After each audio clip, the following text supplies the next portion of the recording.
L'administrateur maire de Ngoyo, Jeunesse Wilfried de Pakabantou, est descendu ce matin dans les établissements publics de sa circonscription pour toucher du doigt l'effectivité de la rentrée des classes. Images et commentaires.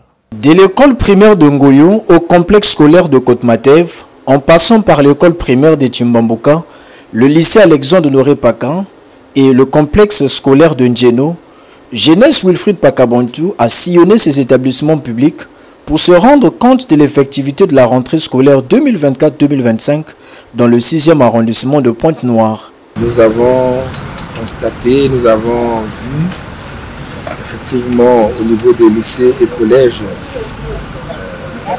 beaucoup de fréquentation d'enfants qui sont venus à l'école. Par contre, au primaire, il y a une timidité qui s'est fait dévoiler et que nous avons constaté avec Anna. Mais qu'est-ce que vous voulez? C'est un peu parfois les jeux de communication qui existent aujourd'hui avec les réseaux sociaux qui ont fait que je pense qu'au niveau de l'école primaire, il y a eu cette léthargie. Mais j'y crois et que je pense que demain, les parents d'élèves verront toute leur progéniture à l'école. Parce qu'on met au monde un enfant pour qu'il devienne excellent.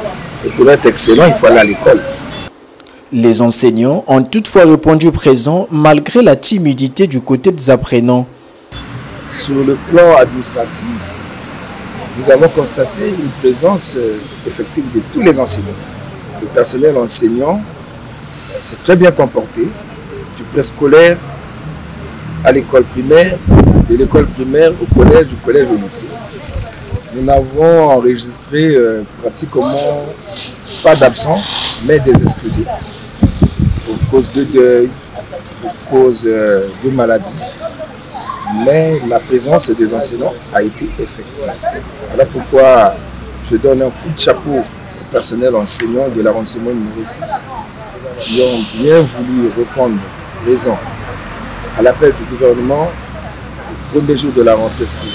Dans sa ronde, l'administrateur maire de Ngoyo a aussi noté avec satisfaction l'apport de communautés dans la salubrité des aires scolaires et le don du matériel didactique de la société Total Énergie EP Congo aux enseignants de l'école de Ndjeno.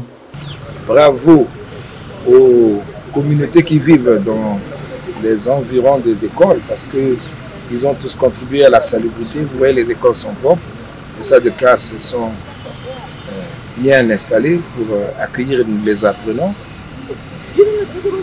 Au niveau de Ndjeno, nous avons eu la belle surprise de la société Total Énergie qui nous a accompagnés par le don du matériel didactique pour les enseignants et de fournitures scolaires pour les apprenants.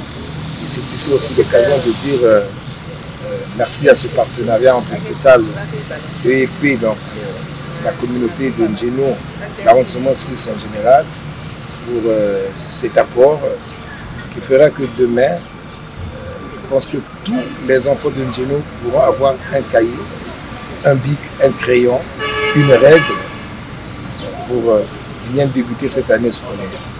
Jeunesse Wilfried Pakabantou a réitéré l'appel du gouvernement aux parents qui devront encourager les élèves à renouer avec le chemin de l'école.